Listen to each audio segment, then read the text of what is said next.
Welcome to Get Your Coins Sis podcast, the audio show designed exclusively for you. I'm Nell Latrice, your host and fellow mom on a mission to empower, inspire, and guide you on the path to financial independence.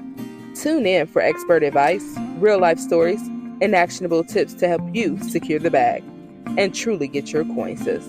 Because you deserve financial success and stability. Let's thrive together.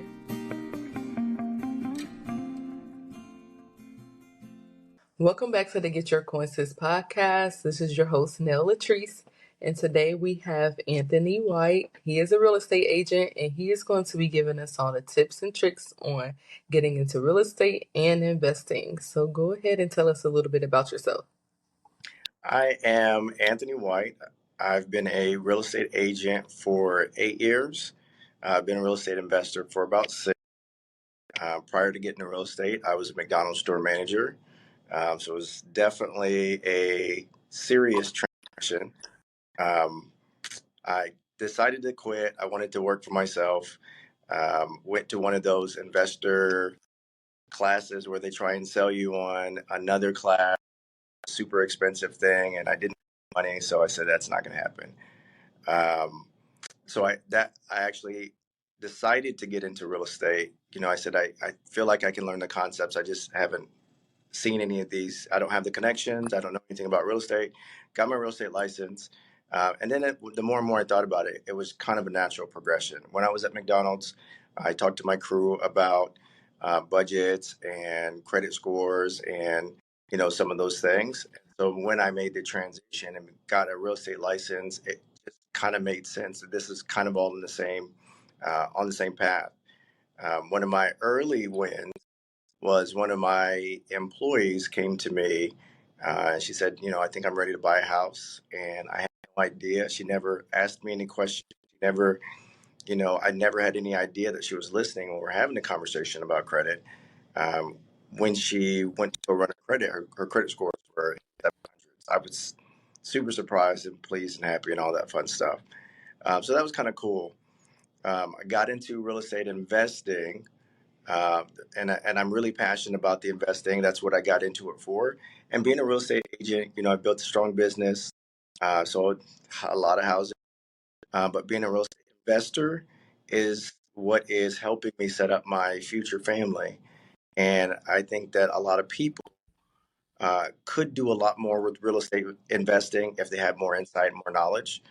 Historically, real estate has pretty much been the biggest lever, right? It's to consistently help more people become wealthy, become millionaires, and it can be a lot easier than people realize. It just seems like something you got to have a whole bunch of money. Even if I buy my first house move in, seems like I have a whole bunch of money. But I have even closed on one house that was probably less than most people's rent. Went out of pocket to close, right? It's just getting creative or having understanding.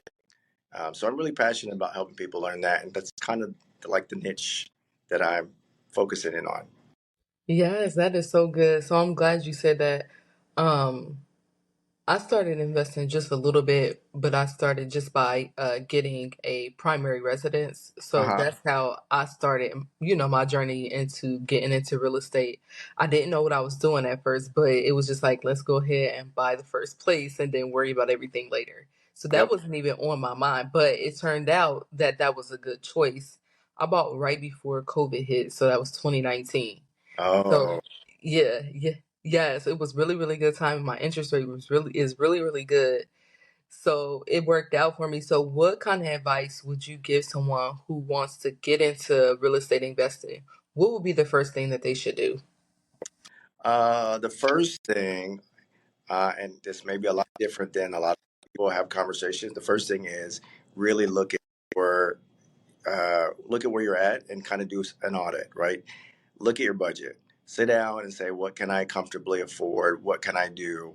And it's not just about like, I got to have this amount of money. It's just being clear, right? If I have a clear budget plan, whatever it is that I'm looking at, like this is specifically, okay, I know where I'm at. I know where home base is. Now I can start to plan. When people come to me and they ask me, okay, what do you think I should do? Well, it depends, right? I usually ask people to assess themselves. First of all, how much money are you prepared to contribute to real estate? Number two, um, what's your risk tolerance? Like, how comfortable are you with risk? Because there's different strategies. Some of them are a lot more safe, and some of them are a little bit more aggressive. The next thing I say is, um, how much time do you have to spend? Like, I don't have very much time, but I got a lot of money. I don't got very much money, but I got a lot of time. The strategy you're looking for. And then what is your goal? Am I trying to build cash flow? Am I trying to build wealth? Am I trying to just build cash? Right. And so your strategy is going to be different. But for most people, my recommendation is buy your primary residence, right? I buy my primary residence and then buy a new primary residence and rent out the old one. And for a few reasons, right? If you're using traditional financing, buying as your primary residence, there may be assistance programs, there may be some things that you can get into. And so, like the purchase process, interest rates are a lot lower. It qualification are a lot simpler when you're buying it as your primary residence. Um, and then what I realized in my journey is usually there's a mental shift that you have to make to become an investor, right? I like the idea of being an investor, but sometimes I may be conflicting with myself on actually like the execution of being an investor. And so for a lot of people, renting out my old house doesn't feel as daunting as buying a new house and renting it out, right? It's just, oh, it's just my own house. I rent it, right? I know that it has that weird thing that if the lights go out, I got to go to the garage and push the button. Like I feel like I know it.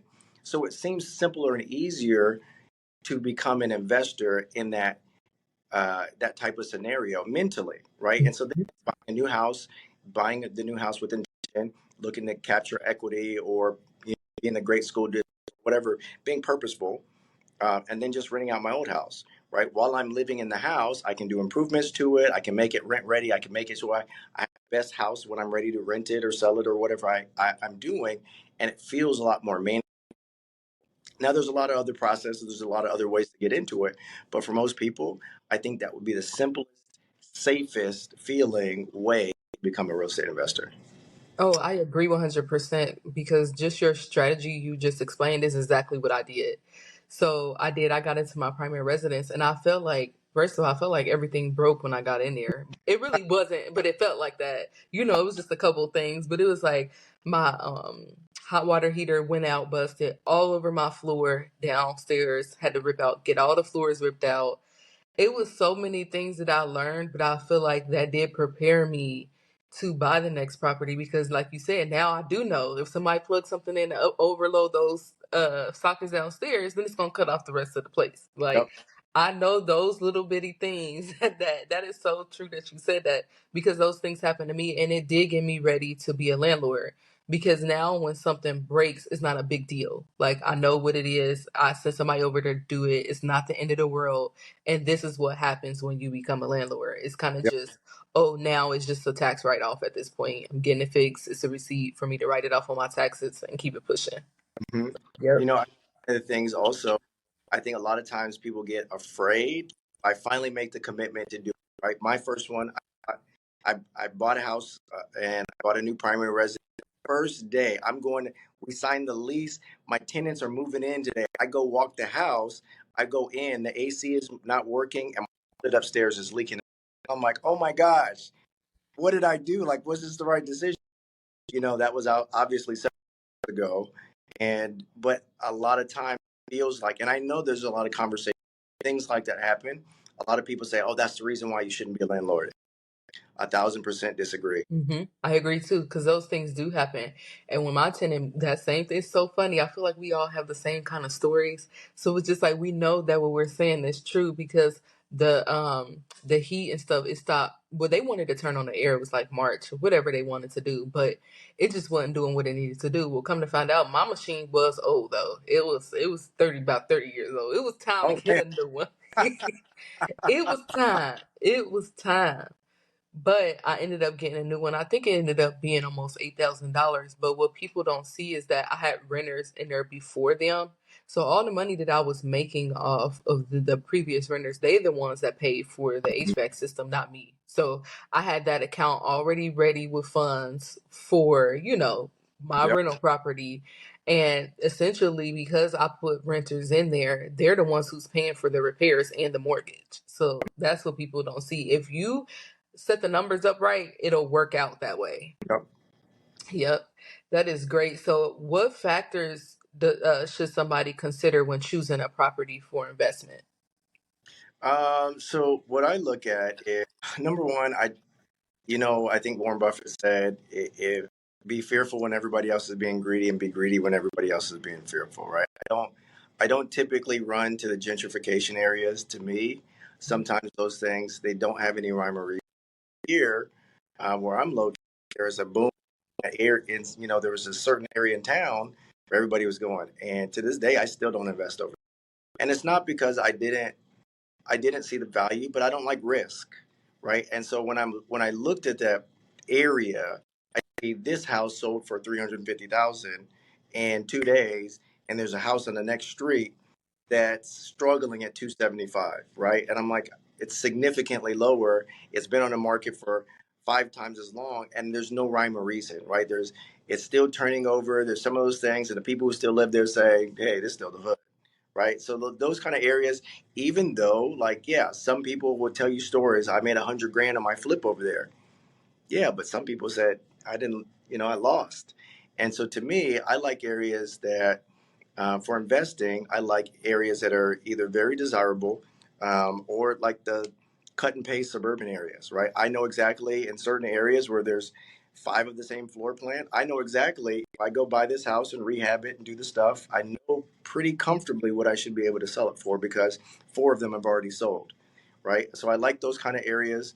Um, my focus now has been shifted to our city. I'm in San Antonio, Texas, and our city is growing so much outward.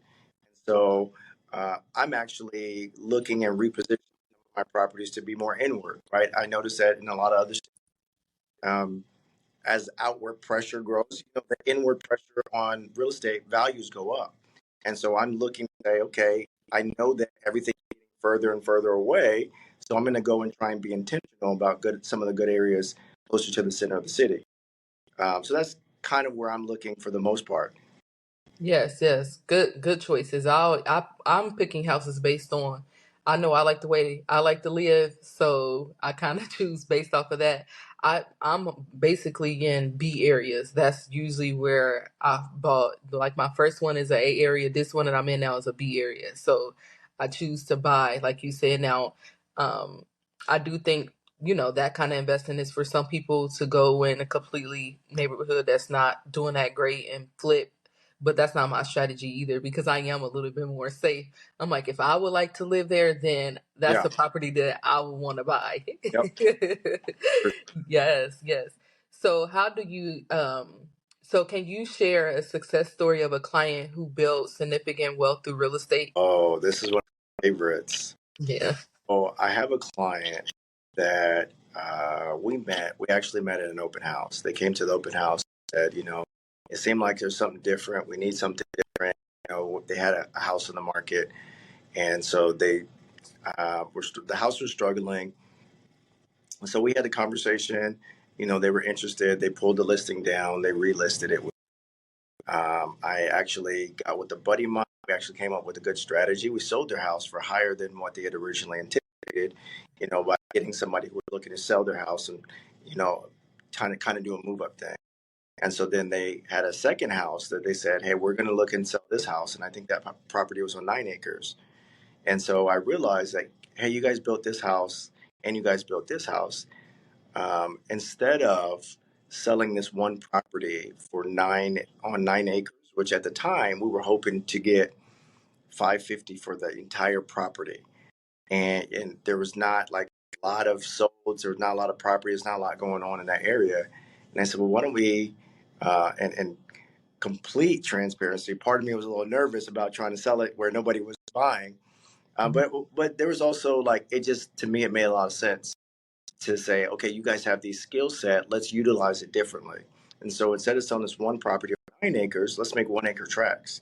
They thought about it, they came back and they said, we think we're going to do that. So we sold it, we put them on 1 acre tracts. And long story short, after selling 5 properties, Um, we sold the original property. Now, this is after we've sold 5 properties. We sold the original property, which was now only on 2 acres, and they had added a pool to it. We sold that property for 750. I See, keep sold a whole bunch of other properties, and in the process, they actually became builders.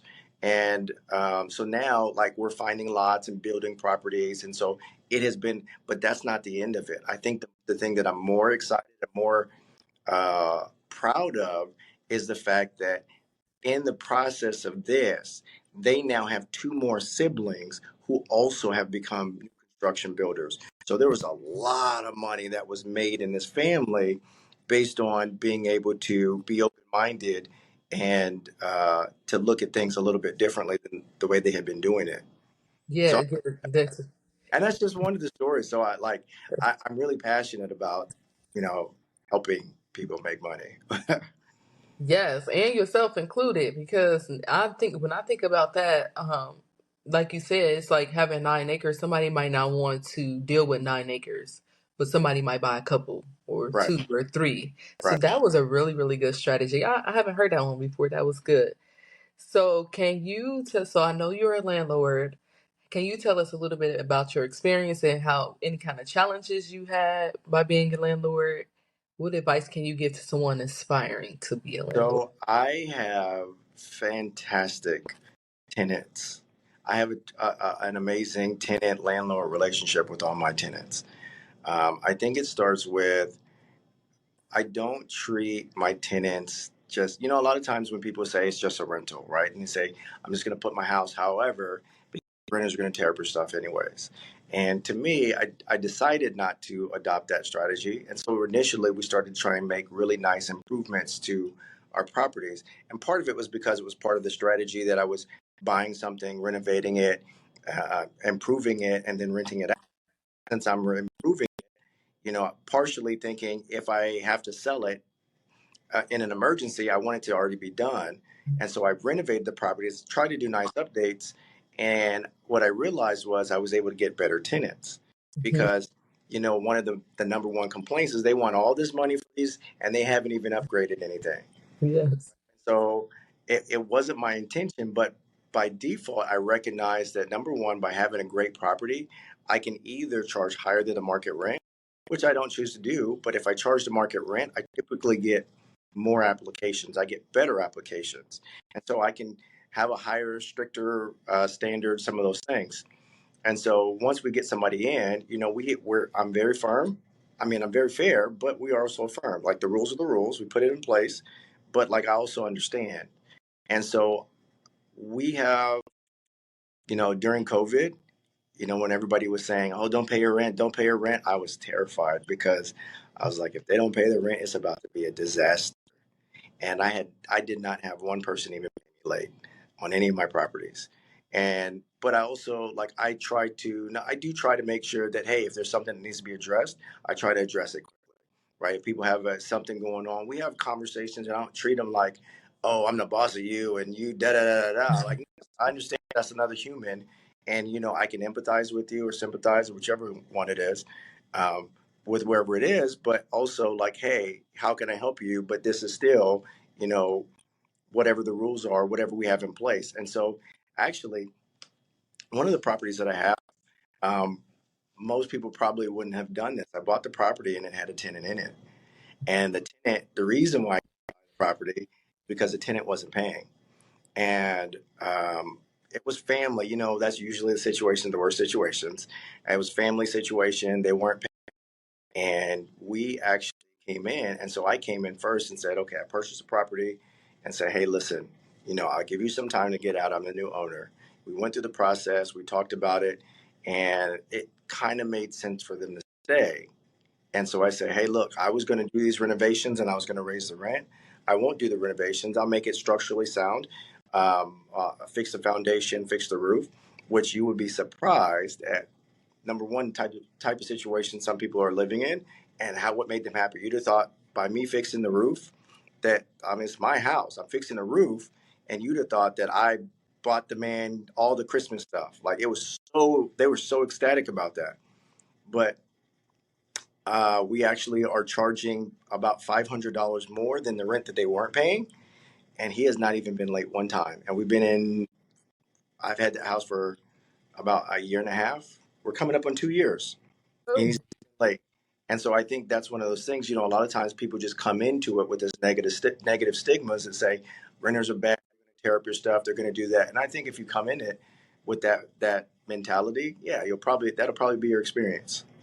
yes, yes, I agree with that because at first I was scared that they wasn't going to pay the rent because ultimately we're responsible. I think that's what people miss is that we're responsible for the mortgage whether you pay the rent or not. Right. So it's like I think when they say that I'm like I still got to pay the mortgage. So if you sit in there and I pay your rent, then I still have to pay it. So that's one thing I didn't understand being on the renter side because I've been on both sides. I've been a renter and now an owner.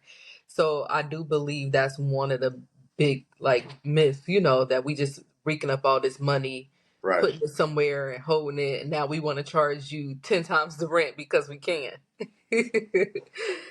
So what kind of screening do you do for your tenants to find reliable tenants? So what do you look for? What I look for myself is a little bit different and probably a little bit more accommodating than what I do for my clients. For my clients, we're looking for at least three times the rent, and I know not all markets are the same, but here we're looking for typically at least three times the rent in income.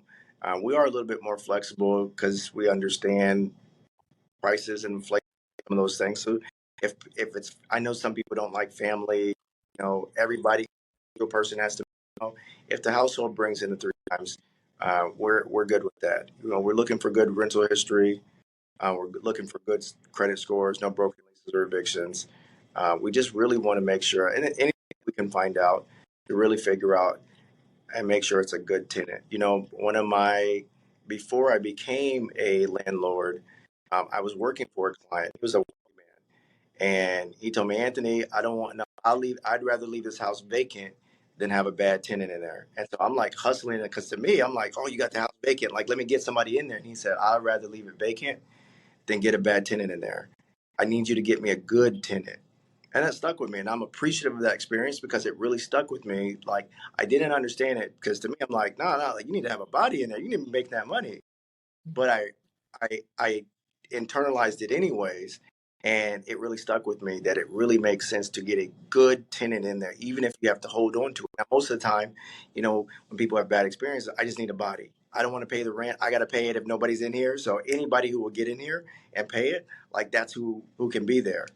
But it really makes sense to make sure. And so again, I just recently had one of my properties I had to release, which is unusual because most of my tenants usually stay for a really long time until I have to kick them out. Don't buy my house. You need to buy your own house. Um, but I had to release one of my properties, and I was being kind of lazy. There were some improvements that were needed, and I'm like, I'm not going to do them. And the market feedback, I had to listen to it and say, like, it was either take a bad application or get the house. So I did. I doubled down and said, okay, let me suck it up. Let me spend the money. Let me get it right. And I have an amazing tenant there again. Yes, that's good. That's good. So, what are your I know you gave us some ways that you keep your tenants happy, but what are your top tips for maintaining your rental properties and keeping them happy while they're in there so they can be long-term tenants? One of the things that I think most people don't make it, I heard a conversation recently where somebody was trying to change the way and this is not professional advice, this is not ask your CPA, all that fun stuff. But I think something as simple as how people can pay and making it as easy. A lot of times people become very rigid and like, you can only pay this way. And I'm like, you want to send me the money? Here's all the options. Tell me what the options are. Let me make it easy for you to pay me. And even like that's one of the things one of the things we kind of had to retrain like, oh, this is the way she's accustomed to paying. Here, I teach you how to use Cash App because that seems like it's going to be easy for your situation. Oh man, I think she loves that. Yes. And I think that doesn't sound like a big thing, but I think keeping in mind that I want to, like, this is still a business. I still want to keep my customers happy. And it doesn't mean I'm going to keep the customers happy by giving them everything I want. Right? When I was at McDonald's, we didn't give the customer everything they want just to make them happy. But I do have, like, there is a standard that we present. And, like, this is how we show up. We try to make sure that we consider the things that are important to you. We want to make sure, like, if it's important to you to have a good house, I know that typically if I give you a good house, maybe you'll probably give it to me just a notch down. But if I give it to you a notch down, you're going to give it to me lower than that, right? So if I can do things and I can show you that I care about my house, then typically they also start to care about my house. Yes, that is true because now my tenants, they tell me as soon as something breaks. Like as soon as it breaks, they tell me right away. And I typically try to get somebody out there same day or the next day And to fix whatever it is. some people don't recognize that as a gift. I realize sometimes when I hear that people are telling them stuff for breaks, like, you're always telling me all this is bad news. No, no, that person is trying to help you keep your house right. Right? Yep. That's great news because they care. But I think a lot of times people just look at it as, it's always something, or they're tearing up my. No, I super appreciate that. Yes, yes, it does because anything with water, you want to know right away. Yep. So I was grateful that they did because the sink was leaking. So they did. They told me right away. It started leaking twice. The guy who fixed it, I guess he said something came loose, but he needed to go back. And that too is important to have people who stand by their work.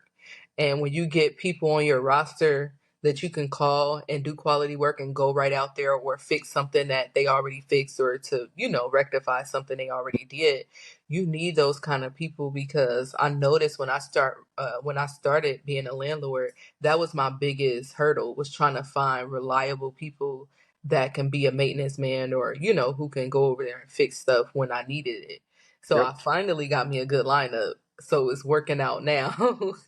But that was one of my hurdles when I first started. And let me borrow. So yeah, no, that's I'm telling you, it was rough. I started out looking on Thumbtack, and that's how I found one of them. So he posted jobs, and he had came out and did something for me, and it was good. So he kept every time I would call him, he was very professional. He sent me invoice. He waited like when I needed to do claims or pay. Like he was really good, and I was like, well, can I just call you outside of that and keep you, in my Rolodex or whatever. He was like, oh, sure. Call me anytime you need something done. And he does. He shows up. He gets it done.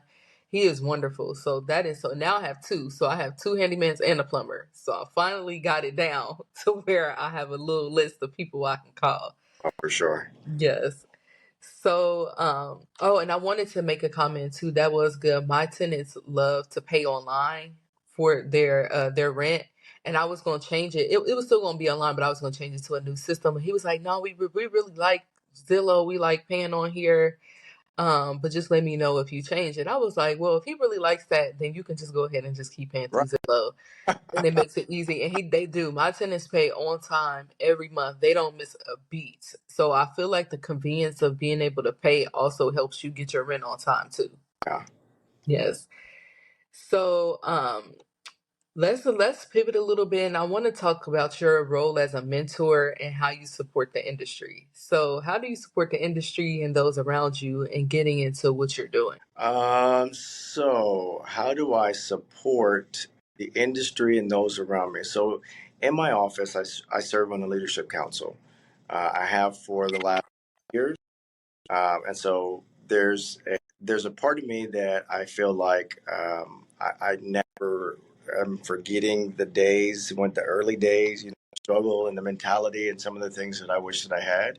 And so I always try to be mindful. And in the industry, I try to look for opportunities to have the conversations. When I recognize it's easy to recognize a new agent, I try to make sure, I'll try to pick their brains and have some conversation. And I think one of the hard parts um, of working or mentoring somebody who's at, that kind of that novice level is the conversation that you have at the expert level is a different conversation, right? And so I understand that I can see very quickly a lot of times what the solution to your problem is, but I also recognize that sometimes it takes you a little while to, right? It sounds too simple. The thing that I may be recommending, and without me being able to describe the situation, how I learned it, and all the stuff, and what I tried to did at work, and so you can really buy into that. I know that that's the answer. A lot of times people have to like take a step and take a step and take a step. And so now, even though I wish more people were just like, hey, I'm telling you, just get it.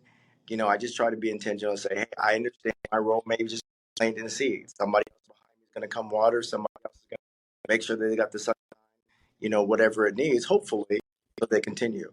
I also try to be a role model, um, and I think I'm probably relatively uniquely um,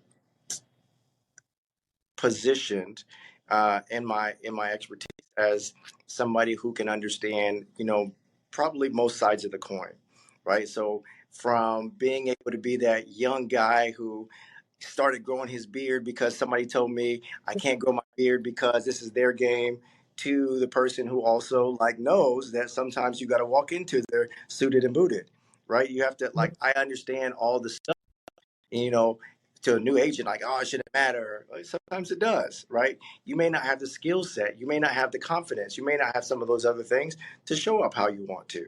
You may really need to plug into the rule book, right? You may need to follow the roadmap that's already there, right? Also, as a trailblazer, I also understand getting off the beaten path and kind of understanding the work that it takes when you're going to get off the path. Like, hey, it's not just get off the path because I don't like the path. It's I'm about to go take some hits. Are you ready for that? Right. And so I try to make sure that I'm preparing. I'm having the conversations. I'm actually getting ready to open up. It's funny that you mentioned mentorship because I'm actually been working with my assistant to put together kind of an interview type situation where, like, I'm getting ready to take on a mentee, right? I want to just one. I think that's all I can handle. It's gonna be intense, but we're trying to put together, and I really want to have one that's like who's like a solid student, one mentor in real estate as an agent, and then probably a mentee as a real estate investor. Um, and so just kind of being able to again, I try to create a blueprint, the things that I know that worked, that didn't work, and all those things. I'm pretty much an open book. I'm willing to sit down with somebody who wants to, like, provided that they're going to do the stuff, and we can sit down and be intentional, not just hold have nonsense conversation and you're not going to remember it. You know what I mean? Yes, yes, that is good. I do think sometimes in order for people to get to the next step, they need a good mentor. So that may be good, for somebody who's looking to get into real estate or investing. And because I needed somebody to hold my hand at one point, but I kind of figured it out after a while. But I do think that people have that extra push when they have somebody who's seasoned, who's willing to help them or ask questions. Because I think that's one of the bigger things. Sometimes people don't like to ask questions or they're scared to, or but when you have somebody that you can just, hey, text, hey, I got a quick question, and they're right there to help you. I believe that that's what gets you a little bit further, is having that good mentor. So that's really, really good. So what are some biggest challenges you faced in your career, and how have you overcame them? Some of the biggest challenges I have faced. One of them during the early days. I feel so cliche, but a lot of us have the grind and the. There was a period of about 4 months that I was working this business. I was selling real estate, and I did not have water, electricity, and Mm. I. I think the thing for me was I was so convinced. I think once I'm just, sometimes stubbornness is one of my strengths and one of my weaknesses. And it was just one of those things that I had just locked into. And I said, there's no way that this is not going to change my family's life. And so during that time period, it was put my head down. And honestly, as crazy as it sounds, I'm grateful for that time because, I see a lot of agents that come in and they have comfortable situations and they kind of like, they don't put the energy that it takes to get there. And it's like, oh, I feel like if, whenever I want to, I can turn it up. And I was forced to be in a situation where I had no choice but to turn it up, right? When I don't have no power at my house, I can't be sitting down scrolling on Facebook. Exactly. Right? Right. Because you I don't know anything at this point. I got no man, I gotta save my charge. I gotta do all this. And so like I was at the office before the sun went up, right? I'm up there because I gotta iron my clothes, so don't nobody know that I don't got no electricity on, right? But I'm in there, I'm getting, putting the work in. I'm there after everything closes, right? And it forced me to put the kind of energy that I had to get into it. And I'm super appreciative of that, right? I think that's one of those things to where I, it's kind of the frustration because I think everybody thinks it's supposed to be easy. And so Hmm. when I see new agents and I say, you're not working hard enough, and it just sounds like one of those things like, oh, you just don't understand. No, I do understand. I can see that the energy, I can see the goal that you have. It just requires a little bit. I know that not everybody wants to work that hard. I'm not talking about working hard just because of working hard. I'm talking about what it takes to get the results that you're looking for. Um, I think I think one of the ongoing problems, or not problems, challenges, is having the right people, right? I think I'm recognizing I'm you know, with all the capacities in my business, with contractors, with all the stuff. Even as I talk to other business owners, it just seems to be the kind of common trend, like having quality help. I don't have good help. I have to do so much stuff myself, and it's not something that it's something I'm still in there. But I just recently realized. I think a lot of times when we're coming from desperation, like anything feels like help, Yeah. right? Like whatever's the closest thing, like I'll take it, right? And understanding you got to kiss a lot of frogs, like, and you got to be able to say, hey, this isn't working. I got to keep looking because when I find the right person, it fits and it works so well. I used to be envious of some of these super teams, and and they're just gelling. But I realized like you got to get there. You got to keep going and find the right set that matches up. Yes, that's so true. Every good thing takes time.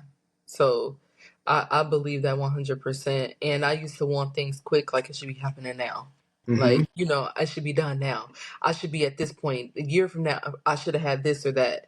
But yes, you have to sit back and take that time to build something good like you did. That is so, so good.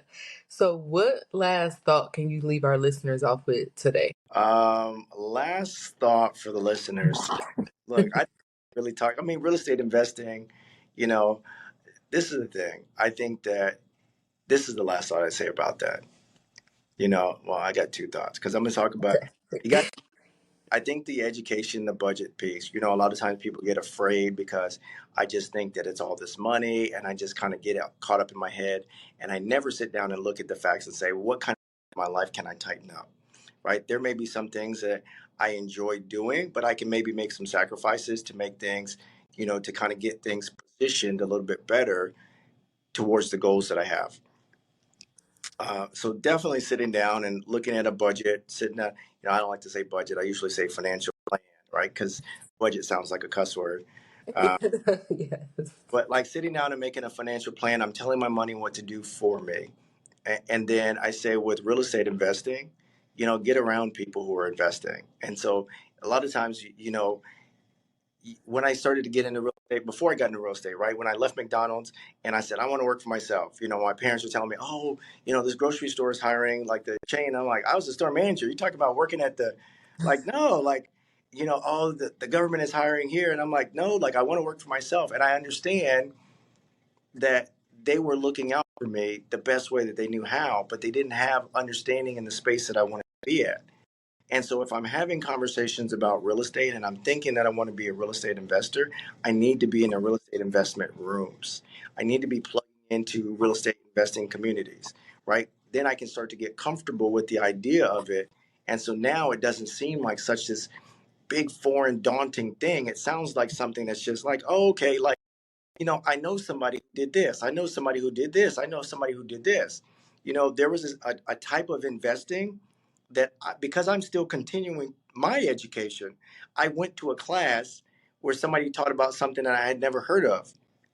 The next month, I found an opportunity to do a deal that I wouldn't have been able to do if I didn't know that that existed. Right. And so just, I almost went a different direction. Um, but just being able to be in those kind of conversations, being consistently around people who are actually doing the things that you want to do, um, definitely opens you up. And I say definitely, plug into the podcast or And you have to filter. Not all advice is good for everybody, right? Some people are going to say be really aggressive with what they recommend. Some people are going to be a lot more conservative with what they recommend. And really, your strategy should be aligned with who you are as a person. But definitely taking the good and the bad and kind of being able to sift through the information and do something with that. Yes, that is so good. Those some good advice. So where can we plug in with you on social media? Where can we find you? I'm mostly on Facebook. Okay, Uh, that's fine. I'm Anthony J. White. It's probably a picture of me, my chick. Well, I'll make sure I link whatever socials you have in the show notes so people can get connected with you. And you're in San Antonio, right? I'm in San Antonio. Yeah, Yeah, so just in case somebody want to plug in with his team, any of that, I will link that in the show notes. And we appreciate having you on today. That was really, really good. We appreciate all of your advice. I appreciate you having me on the show. And thank you. Thank you. Thank you for tuning in to another episode of Get Your Coins Sis podcast. We hope you found today's discussion insightful and empowering. Remember, every step you take towards personal growth and financial literacy brings you closer to your goals. Stay connected with us on social media and share your thoughts and stories. Until next time, keep striving, keep believing, and keep trusting in God's plan for your life. Stay blessed and see you in the next episode.